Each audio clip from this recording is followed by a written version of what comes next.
Shri Ganeshaya Namaha. Om Shri Saraswatyai Namaha. Om Shri Gurubhyo Namaha.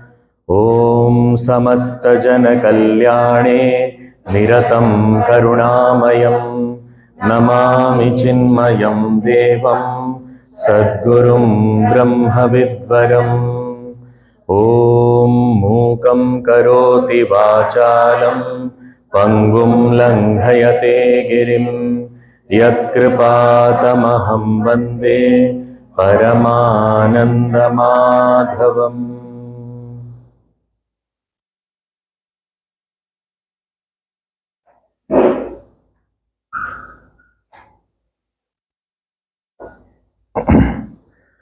Hari Om. We, based on the time of the year, the calendars that we follow, the lunar calendar, the solar calendar, there are various significant days, occasions that we celebrate. And in the Hindu culture, these 15 days just before the Navratri begins is observed as Shraaddh Paksha or Pitru Paksha or Mahalaya Paksha. Paksha means a fortnight, 15 days. So this fortnight, 2 weeks, are dedicated to the worship, remembrance of our ancestors, especially those who have departed. So this Shraaddha Paksha or Pitru Paksha, we have various rituals that are performed, and sometimes we do not understand what we are doing. Sometimes a priest comes, does something, and we feel, yeah, okay, we have done something. Sometimes there are also various kinds of beliefs that people say that you go to a particular place, in the river or river bank, some places, Gaya and all those places in Bihar, India. You go there and then you perform this ritual once, and then you never had to perform anymore. And we like such things. Every year who will perform? Once you do it here, it's done. So such kind of beliefs are also there. And who should do it? How much should one do it? Does it have to be done every year? To what extent? How elaborately? How short way? Is there any shortcut also? I don't have time. How can I manage it? So lots of such things are there. So first, conceptually, if we understand this, because we are not going into the ritualistic portion, we are trying to understand the concepts, we are trying to understand the spiritual aspects of it, and also try and understand how it is related to us. Because today, whatever we are performing for the ancestors, tomorrow it will be performed for us also. So we need to understand the concept. That's most important. What is the spiritual significance of it? So let's start with the understanding of an event which is inevitable in everybody's life, and that is called death. And many people say death is the end. It is not the end point. It is an event in that journey.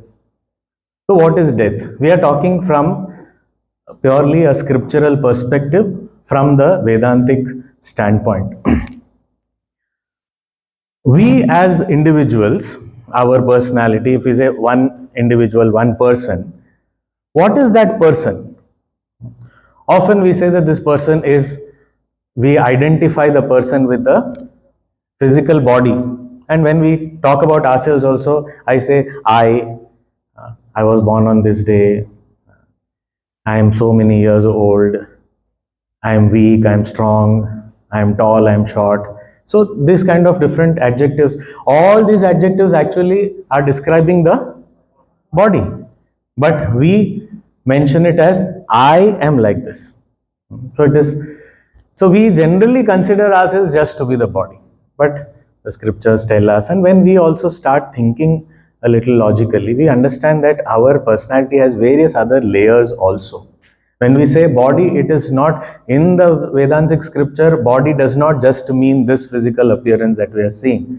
This is just one of the bodies we have. Oh, so we have multiple bodies. Yes. Yes, we have multiple bodies. This physical body that we can touch, that we can see, that we can hear making noise. So this whole thing that can be perceived with the senses, anything that can be perceived with the senses is called gross. So gross body. So this is the gross body. Okay, then if there is a gross body, there has to be something called the subtle body. What is the subtle body? Now we can see the eyes. Okay. So he's saying your eyes are very beautiful. Yes, beautiful eyes is good, but then there should be the ability to see in the eyes. Then it is useful. So the eye that we are able to see belongs to the gross body.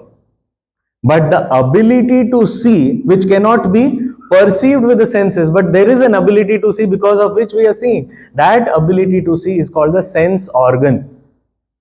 Ability to see, hear, touch, smell, taste, everything. So that ability, the organs that we are seeing in the body, it's a part of the gross body, but there is that ability to perceive, and that is called a sense organ that belongs to the subtle body.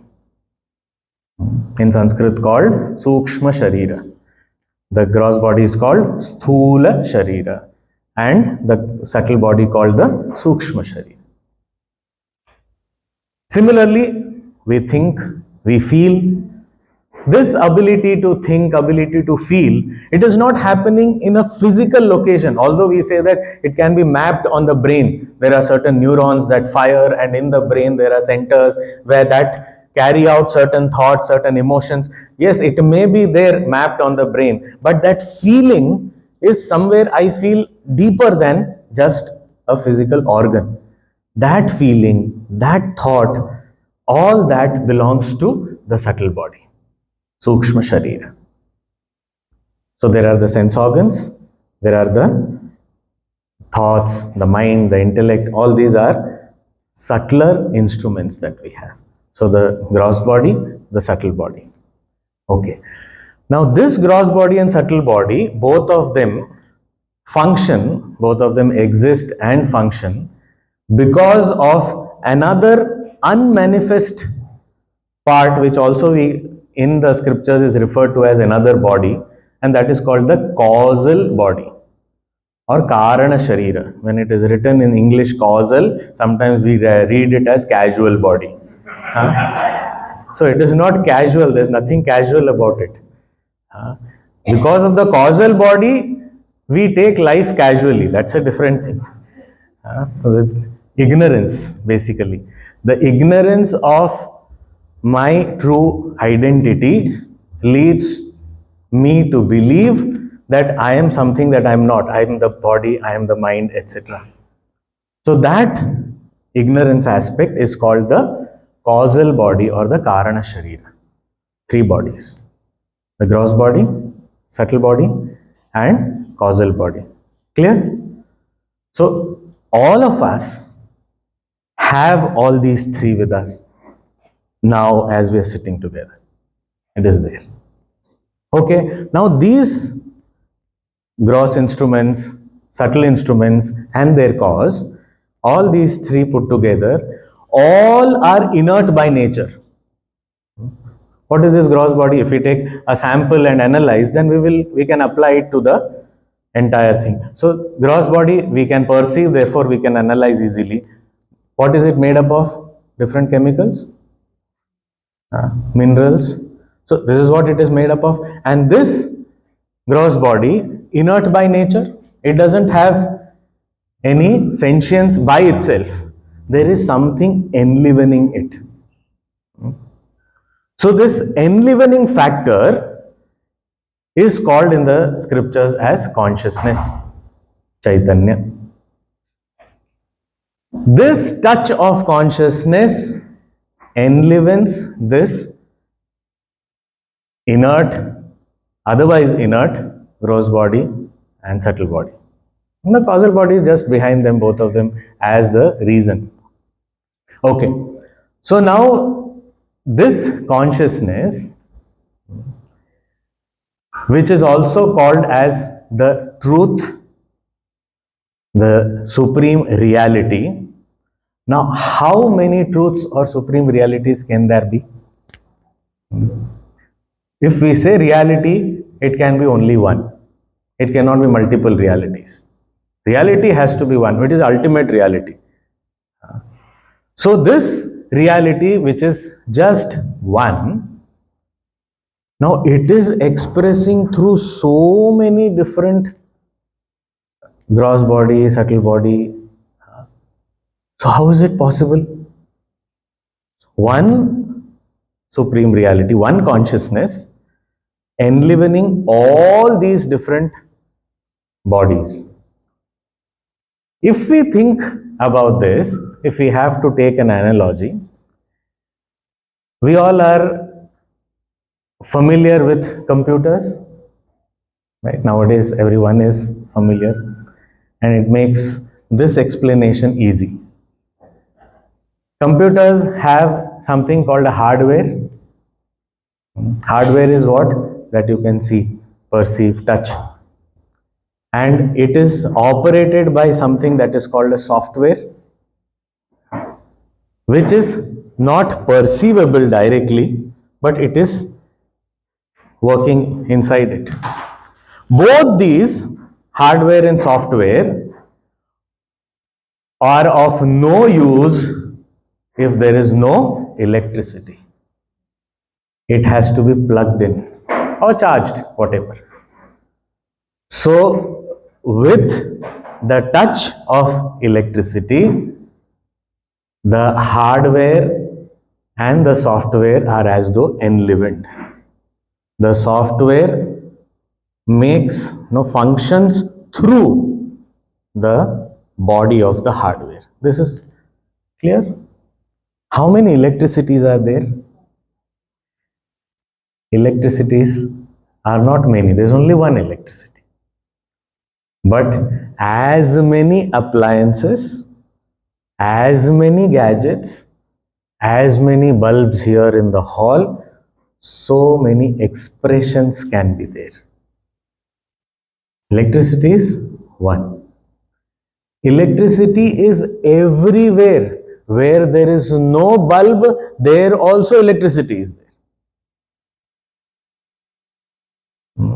But it expresses wherever there is a bulb. Okay, now even in the bulb, nowadays we have this CFL, LED, all these things, so it is a little difficult to understand, but we are completely not unaware of. Some few years ago, we had bulbs with filaments. So we know there was a bulb and inside there was a delicate wire kind of thing. It's called a filament. Wherever there is electricity, is there light? No. Wherever there is a bulb, is there light? No. Wherever there is a filament, is there light? Only filament. No. There has to be electricity flowing through the filament, which is cased in a bulb. Only then there is light. If there is no casing, there is filament, there is electricity, no light. Right? If there is only the casing and the electricity, no filament, no light. If there is only electricity, no bulb, no filament, no light. But whether the bulb is there or not, whether the filament is there or not, electricity is constantly flowing. We are not able to perceive it in form of light, but it is there. And if we want to perceive it without the bulb, Puja Gurudev says it is called electricity yoga. Yoga means to connect to it. So you put your finger in that place where the bulb usually is and turn the switch on. You will experience direct experience of electricity. And you will start dancing. I discovered electricity. What is it? Today I understood. I have studied. But today I actually understood, this is electricity. So similar to this example, if you understand, the consciousness is one. It is all pervading, whether there is a body or not. It is there. But where there is a body, the gross body, like the casing, like the hardware, and there is a filament or the software of the subtle body, and there is this touch of consciousness, which is anyway all pervading, then we find there is an expression called life. Okay?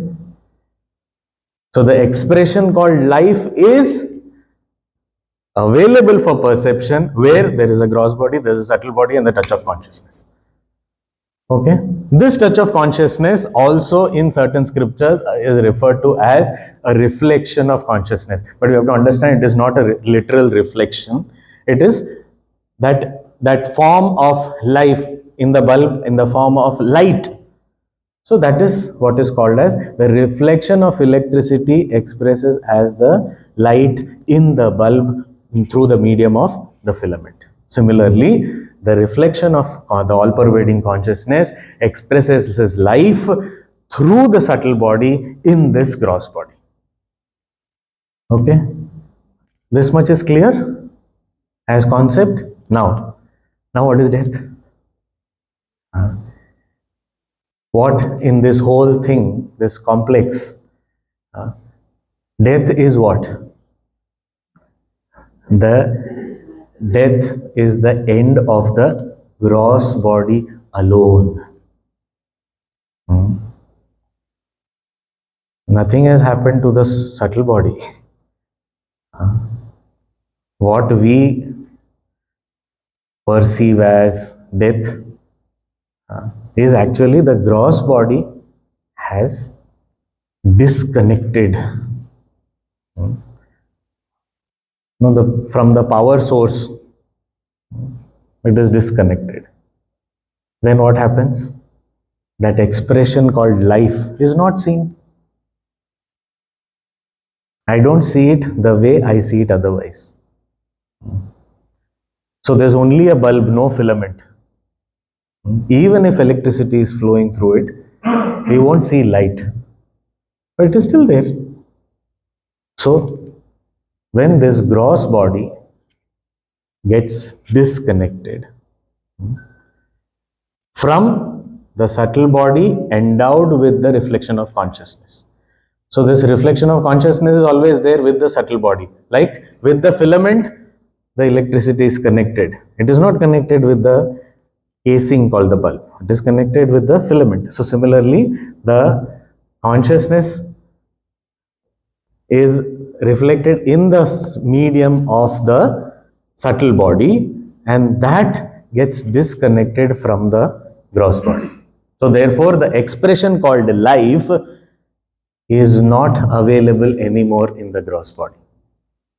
And we, in our ignorance, we have always looked at the person as this gross body, and suddenly it has stopped responding, stopped acting, and so we find, this is death, and we feel this is the end of it.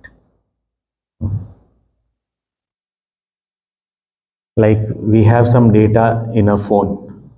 When we buy a new phone, we transfer that data to the new phone. Right? So has the phone died or the data died? The outer phone has died but the data is, as it is transferred to the other phone, it is there.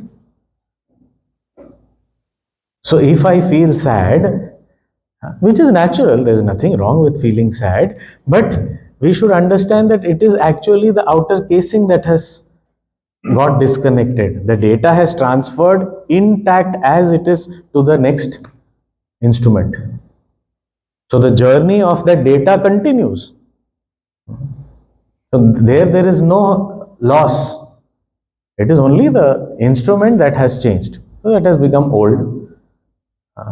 So now once the data has been transferred, after that what is the use of this?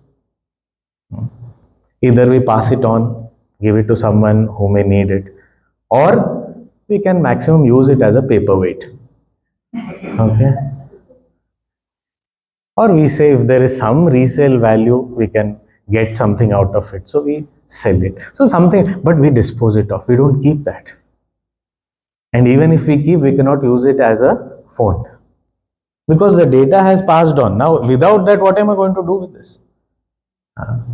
It's of no use now. So there can be many reasons why I change my phone instrument. Similarly, there can be many reasons when this gross body gets disconnected. Sometimes I change my phone instrument within a month because there is a need, because my use has changed, my requirement has changed, or sometimes it is not working the way I want it to work. Sometimes I am not comfortable. Sometimes it is not compatible with the other gadgets that I own. So then I have to change. So there may be so many reasons for which this change has to happen. Similarly, this change also happens for so many reasons, and there is no premature, there is no, he has lived a complete life, it is over. Or so soon, just yesterday I was talking to him.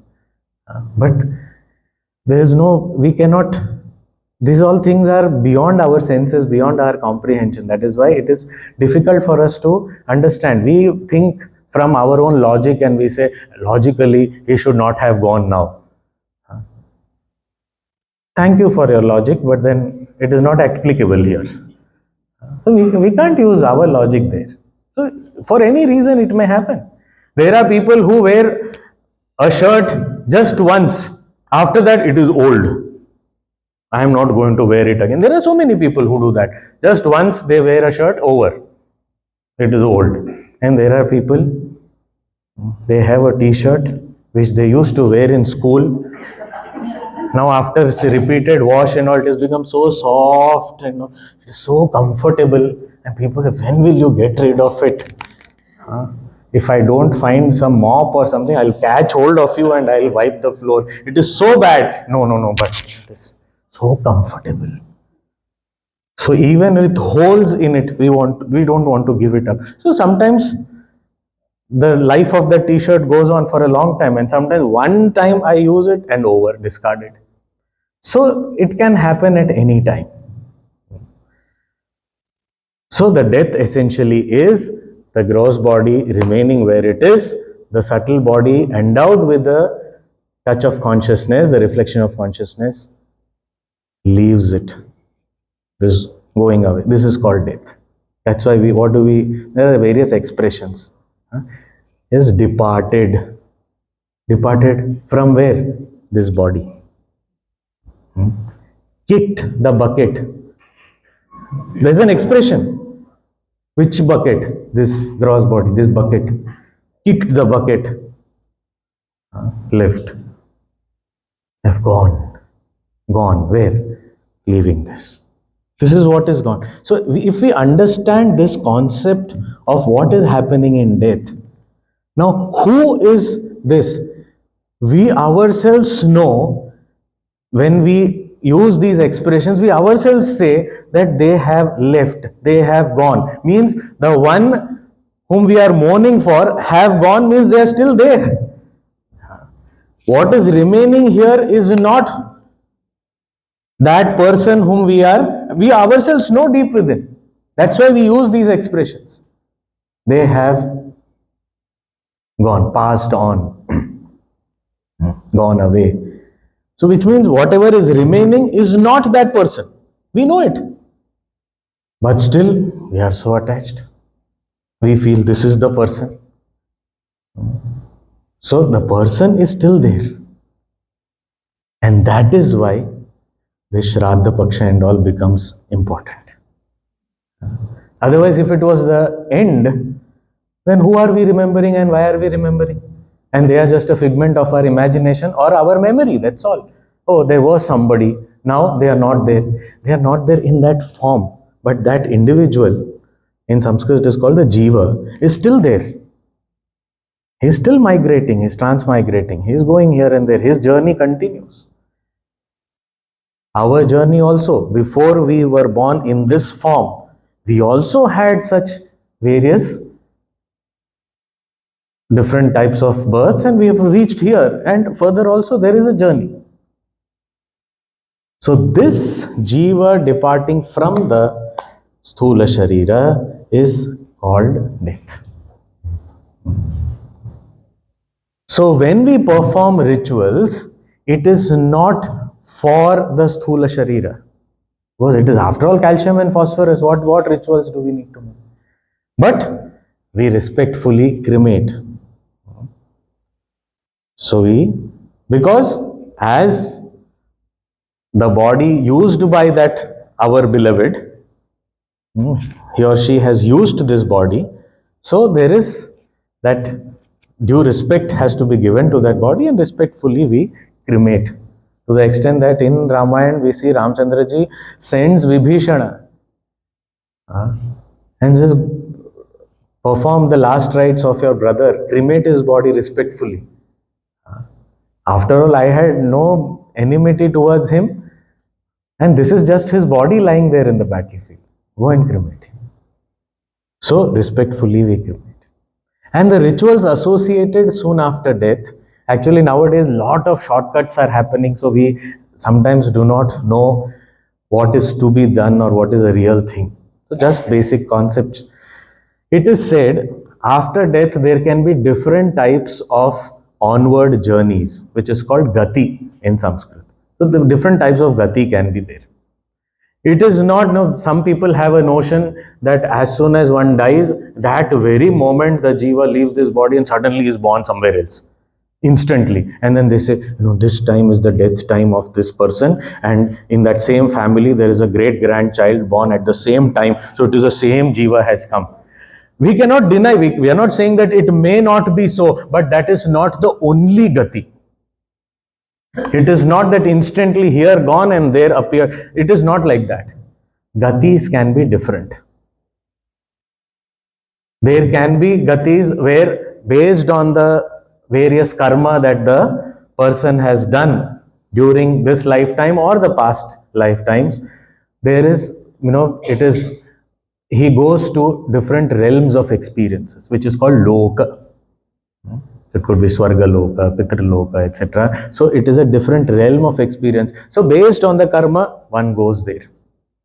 So that is also possible. For example, we leave our home. Leaving our home, where do we go? Sometimes we leave our country and go somewhere. Where do we go? It will depend on how much, what karma I have done, what I have earned. It will depend on that. So once I have enough, okay, then accordingly destination. Not much, little bit nearby somewhere. So wherever, and I go there, how long will I stay there? Again will depend on how much I have. So once that is exhausted, come back, continue, earn more, then go wherever you want to go. So this gati, this is another type of gati, and time wise we cannot generalize that it takes this so much time, this is what happens. So we cannot say that every case it will be exactly the same. And on the path of knowledge in Vedanta, there are some jivas who, while living itself, have gained this supreme knowledge. And when the knowledge is gained, the ignorance is what? The causal body. The causal body is destroyed. When the cause is destroyed, the effect also cannot bind, and therefore, then for such realized beings, when they drop the body, they don't have to, there is no further gati. It is called mukti. They're over. No further journey required. It's like, when we go out for a tour, so we go to one place and then stay there, look around, then again go to second place, third place. We'll keep going. And ultimately, after everything is done, we'll come back to our home. Once we have reached home, then, okay, tomorrow where do I have to go? Nowhere. You've reached. So you have gone around everywhere, all completed. Now you're back home. Now you are at home. So similarly, this Jiva also has gone around so much. He has seen everything. Finally, has reached his own home, his own self, the realization of his true identity. And then, so this is also, this mukti also is called as one of the gatis. So there are various types of such gatis which cannot be generalized. We cannot be say that this is the only thing that happens. But still, if we have to perform rituals, there has to be some kind of standardization. So, based on the majority of the gatis, or based on in general every jiva would, is expected to go through this kind of thing, there is a ritualistic, tradition that has developed. So, what do they do? Starting from the day this gross body is left, the day of death, for 10 days, it is believed that that jiva is around the places where he or she has lived his life. So one of the reasons to burn this body is to give that jiva also that detachment that now it's time to move on. You don't have anywhere to come back. So don't be, because there's no point in coming back. You cannot come back.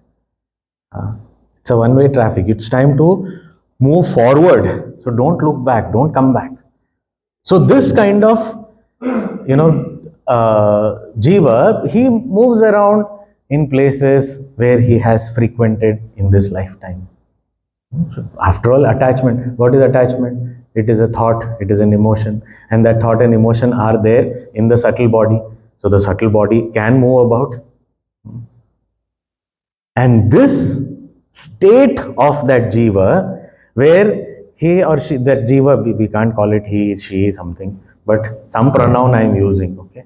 So that jiva, when he doesn't have a place to stay and he is just moving about in these places, this state of that jiva is called as preta. Preta. And preta is not a scary thing. Bhoot, pret and all, ghosts and all. Preta means he's moving about.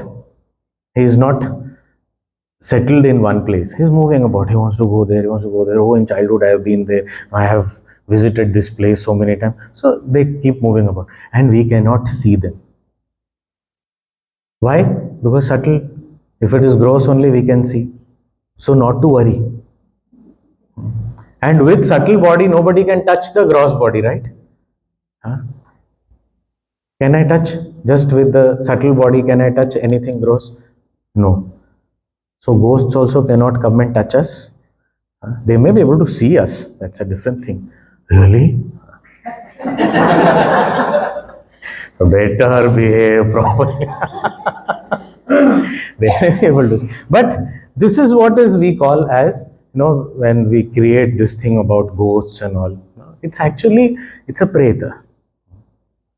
And sometimes, due to whatever the quality of life, whatever the karma, etc., the preta may be happy, the preta may be unhappy, the preta may be restless, the preta may be peaceful. We don't know. It's based on whatever the quality of life that has been lived. But this jiva is moving about in those places. And because he is in the same realm as ours, therefore, the family members take up the responsibility of feeding him.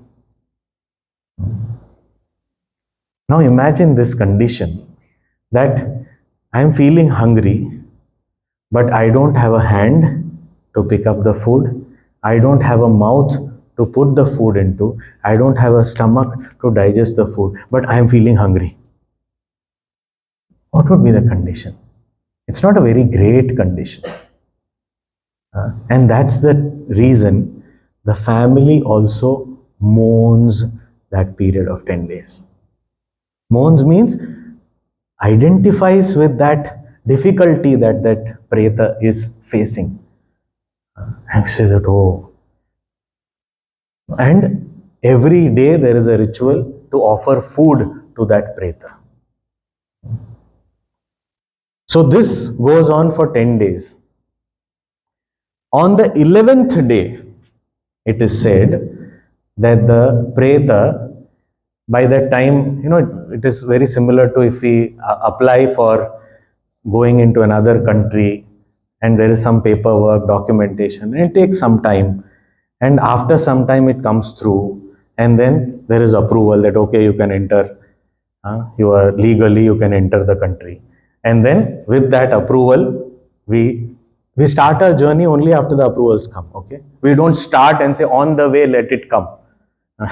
We don't do that. Similarly here also, if we have to, this is just for an analogy, it is not like this exactly, okay? This is just I'm saying that just so that we understand something related to our lives. So similar to that, through the 10 days, some gati is finalized, let us say. So then the journey begins. So on the 11th day, the jiva starts the journey towards the next gati. The usual thing that is the belief is an ancestor who has lived a complete life following all the rules of good living. Once that gross body is left, after those 10 days, on the 11th day, he departs and goes to the realm of the ancestors, which is called Pitru Loka. Pitru means the ancestors, Loka means the realm of experience. So this jiva starts his journey on the 11th day towards Pitru Loka. Now, for the journey also, where will that jiva get food? The family members only have to provide that also. So, we perform a special ritual on the 11th day, which is a little different from the first 10 days, where it is actually, we give packed food to the jiva till the time the jiva reaches Pitraloka. And that journey typically takes a day. He reaches there. So once he reaches there on the 12th day, he has reached Pitraloka. On the 12th day, the first Shraaddha is performed.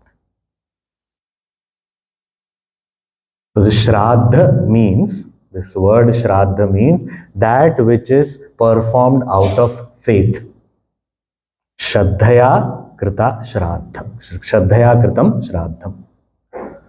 So that which is performed with Shraddha, with faith, is called Shraddha.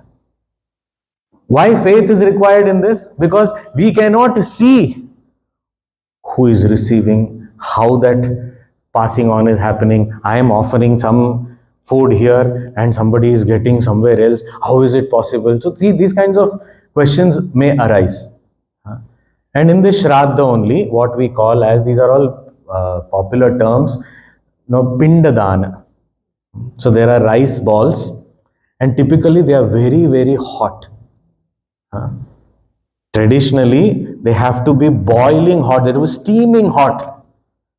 And that rice is made into balls with that, so hot. We may say, why can't they just cool it down and then we make the balls? Why should they be made so hot? Because it is said these ancestors, because they don't have the gross body, they cannot have that physical gross food. But the vapor, the flavor that comes out of those rice balls is what they receive and they feel satisfied by that. That is why there is a word in the Gita for the ancestors. It is called Ushmapa. Ushma means that which is hot. And Pa means the one who consumes.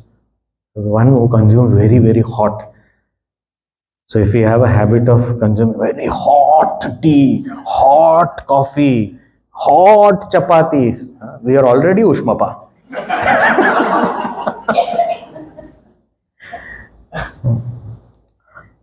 But the ancestors don't physically consume. That is a difference. Okay. So the rice ball is there only, but they have consumed that flavor, and with that they are satisfied that okay, my family has offered this. The satisfaction they get. So this Pindadana is done on the 12th day after death. And once they reach that realm of Pitrus, the Pitruloka, there the calculation of time changes. This we can understand also in the world also there are different time zones. So the time zone, the difference is the time is different, but the calculation of time remains the same. 60 seconds means 1 minute, 60 minutes means 1 hour, 24 hours is 1 day. The time calculation is the same, but the zones are different. Here, in the different realms of the Pitraloka, Swargaloka, etc., the calculation of the time also is changing. Means, what does it mean? 1 year of our realm is 1 day for the Pitraloka. So there, the days are real long compared to our day.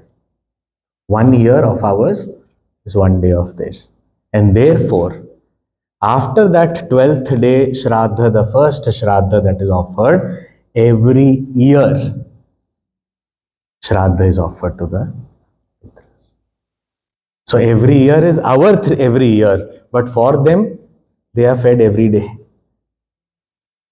How is it possible that we do something here and they get it there? See, modern technology and advancement in science is actually proving all these things are possible. We sitting in one place, can we not order food for someone else sitting somewhere else? These days it is happening. In another country also we can order something.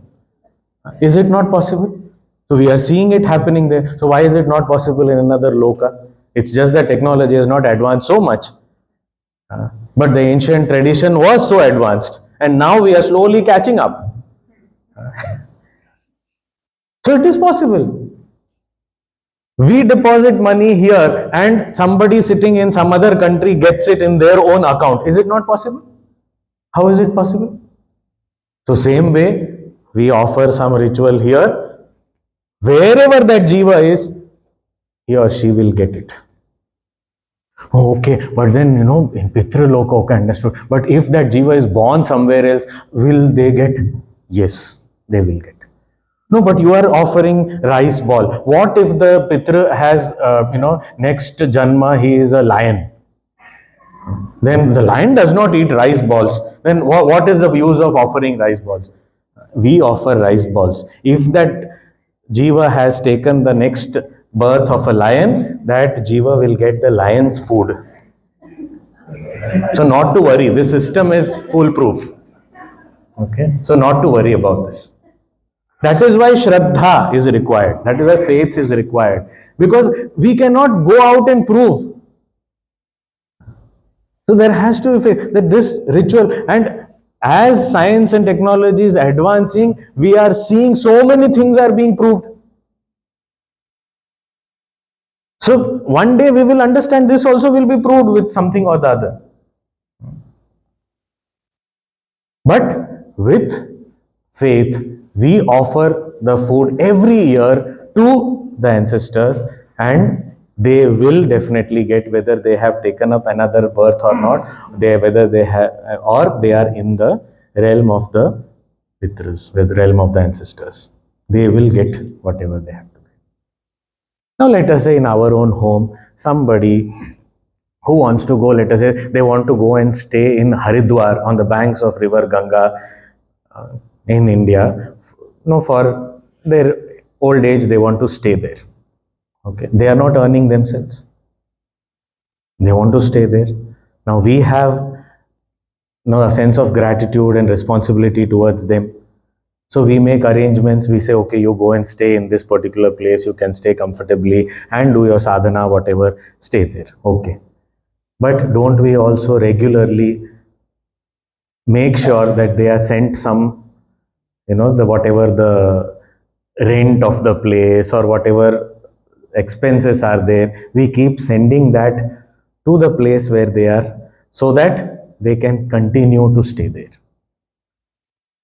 So similarly, they have secured a seat in Pitraloka. So every day, their day, but our year, we keep sending them some allowance continuously for their food, for their stay, so that they are comfortable. It is true whether they are in the Pitraloka or whether they have taken up another Janma also. It is. So we continue doing that. This not only as a ritual ensures that that jiva gets something or the other, that's a different thing. Another thing is it also ensures that we, instead of just passively missing them and crying, are proactively doing something for them. We are expressing our gratitude by offering whatever we can. And that gratitude is important for us to be expressed. We cannot leave it unexpressed. That will give us that sense of satisfaction that yes, I am doing something for them. And what is the point of just I'm missing them and I am just crying for them? How long? That's not going to help anybody. So I have to do something. So these rituals actually give me a sense of fulfillment, give me a sense of, I'm doing my duty towards them. And they have given the best, whatever they could, according to their wisdom, their ability, they have given to us. And we also do our bit on their onward journey. So whatever support we can extend. So every year in this period, especially, the ancestors are invited. And it is said they come. And ancestors, we all know that all elders, whether invited or uninvited, they want to come. Because their love is unconditional. They will not wait, okay, I am not invited, so I won't come. They don't have that prestige issue. Elders, their love is so unconditional, they will come. So it is believed that they come here. We invite them, can you come for 2-3 hours? So they come for their 2-3 hours. Not ours. Because we say our ritual will last some 2-3 hours, please come. So they come there 2-3 hours. Means about 1.5 months. So they come. But they are already citizens of Pitraloka, okay? So they come here. So they don't need, like the earlier Preta existence, they don't need that kind of care and that kind of offering and all. They are independent. They are, they come and bless us, all these things. And we offer the Shraddha, Pindadan, everything we offer to them. And after that, today is called the Pitru Paksha Amavasya or Mahalaya Amavasya or Shraaddh Paksha Amavasya. So today is the last day of the Shraaddh Paksha. And today is a new moon day of the Shraaddh Paksha, the last day. Today, a grand feast is offered to all of them. A lot of prayers for them, and we pray to them also for our well-being. So all that is done today. And after that, we say, thank you very much for coming, blessing us all. And now we know that once they have their own home, then why would they come and disturb us? And they are comfortable everyone is comfortable in their own homes. So we say, okay, you may have to leave. So may your journey also be comfortable. So we offer whatever we can. So directly they can't take anything. So we invite some brahmanas, we feed them. So all these things are various ways of expressing our gratitude and worshipping them through these rituals. With lot of mantras and all that are chanted, and then we wish them the best, we seek their blessings, and then we bid them farewell. They start moving. Now this journey also takes some time. So it is said, according to our time calculation, it takes almost a month. So this Amavasya to next Amavasya, which means 1 month it takes for them to go there. So the next Amavasya is what? Deepavali. So Deepavali, so in 1 month. So by around that Diwali time, it is said that they complete their journey and reach there. Earlier the calculation was our time, therefore in one day they have reached. But now their calculations have changed. So for them the time that is taken, and for this path, our scriptures say again, lot of things are matter of faith. To discover those things, we need lot of research to be made, but we can discover. It is a discoverable thing. But it is said the path has to be illumined. You know, when you have to go to some place, there has to be light. So the presiding deity of this path is Agni, is fire. So we invoke fire and request that fire god to lead these ancestors to their own destinations, that is to Pitraloka. And that is why on Diwali we burn crackers, light lamps, all these rockets, and this all going into the sky. All this thing is with the attitude that may their path be illumined so that they reach the right place without much difficulty.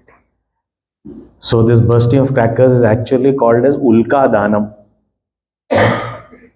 Ulka, it's a word in Hindi also. It is the comet is called Ulka. So that light that passes through the sky. So it is Danam, means we are offering that may your path be illumined. May you reach your destination safely. So that is what we are ensuring. So Diwali is also connected to this whole ritual. So it is a time where we remember them respectfully, remember them with lot of gratitude, and seek their blessings. Because we don't consider that it is the end of their life, the journey continues. Now, one or two exceptions or different cases that I would like to share here is, let us say, for sannyasis. Sannyasi is not cremated, as in, of course, the body is cremated, but there's no all this elaborate rituals, and then the pindadana and all is not done. Why? Because before taking up the sannyasa, we ourselves have done the pindadana for ourselves. Because after that, nobody is going to be there. Because for us, there is no one single family, the whole world is family. So it is not somebody doesn't take responsibility. We have already completed that. So that is also prescribed in the Veda. So it is, therefore, for sannyasis, these kind of rituals are not there. But with great reverence and gratitude, we have other kind of rituals. We remember them, we do our sadhanas, and on the 16th day, we also invite 16 saints, and then we give different types of gifts to them, feed them reverentially, worship them. So invoking our own guru, our own the sannyasi whom we have been associated with. So that whole thing happens. It's a different kind of thing. But this is different. The journey continues and they are there to bless us all the time. And now with this understanding, if we look at our own lives, have we not found things happening in our lives all of a sudden, and we call it luck, we call it miracle, we call it, how did this happen? Sometimes food, we get something, how somebody came, we were very hungry, and that time it was not possible for me to go and get some food. Suddenly somebody comes and offers us, have this. How did this happen? What is happening? So all this is connected. Somewhere somebody has performed some Shraddha. We have received it. It is extremely scientific. It is just that we do not have the instruments at present to actually see these things happening, connect these things. And that is why, for now, it is a matter of faith. But now, many places, including our own Chinmay Vishwavidyapeeth, our university, we are taking up research. Even in our Chinmay International Foundation, we are taking up research on various old manuscripts, etc. And these kind of facts are being, understood in the light of modern science. Actual words are being picked up and say, what does this mean? How is it connected? And how we can actually try and understand them in the modern context. So the Indian knowledge systems, lot of such research is happening now, not just in our mission, but various other institutions are also taking this up. So and beyond the shores of India also this is happening in various countries. So many of our Vedic manuscripts have reached places like Germany, New York, all these places, and the universities have taken this up as research for themselves. So all these things, when we are able to develop an instrument, and here our rishis had this as their instrument, the subtle intellect, which they could tune up, which was for them the way of understanding these things or knowing these things. Now we are more dependent on external instruments, but there will be a day when we will be able to see these things actually happening. So this concept of the entire Shraddha and the rituals associated with the worship of the ancestors has this attitude of gratitude and seeking of blessings. This is what is the most important part, if you have to say. The rest all is details. Now, just 2 minutes, let us chant. No, we will not chant too many things, but there is one very, very beautiful mantra in the Ishavasya Upanishad. It's the last mantra, and there the prayer is to Lord Agni, the fire god. We pray and say that please lead us. When we say lead us in this context, our ancestors, please lead them, illumine their path, and may they reach their destination.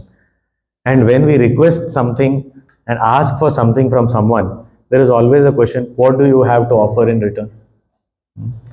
So here we say, I, as a tiny jiva, what can I offer?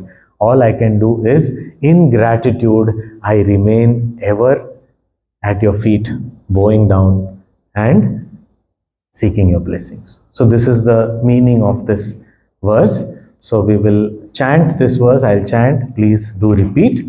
And please remember all your ancestors, those who have departed recently, some time ago, all the beloved ones, whatever their age may have been, whatever situation they have departed, wherever they may be, we do not know, but we pray that they are in the best of situations and they are progressing in life wherever they are, and they are only moving forward and forward in an illumined path. So we shall pray. Please repeat. Om Agne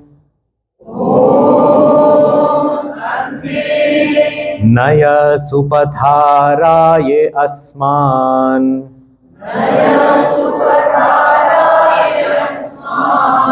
Om Agne Naya Supatha Raye Asman Vishwani Deva Vayunani Vidwan Yuyodhyasmat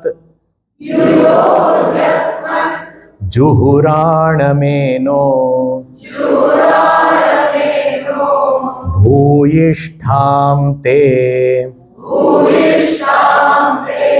Nama Uktim Vidhema Om अग्नेनय सुपथाराये अस्मान् विश्वानि देव वयुनानि विद्वान् युयोध्यस्मत् जुहुराणमेनो भूयिष्ठां ते नम उक्तिं विधेम ॐ अग्नेनय सुपथाराये अस्मान् विश्वानि देव वयुनानि विद्वान् युयोध्यस्मत् जुहुराणमेनो भूयिष्ठां ते नम उक्तिं विधेम भूयिष्ठां ते नम उक्तिं विधेम भूयिष्ठां ते नम उक्तिं विधेम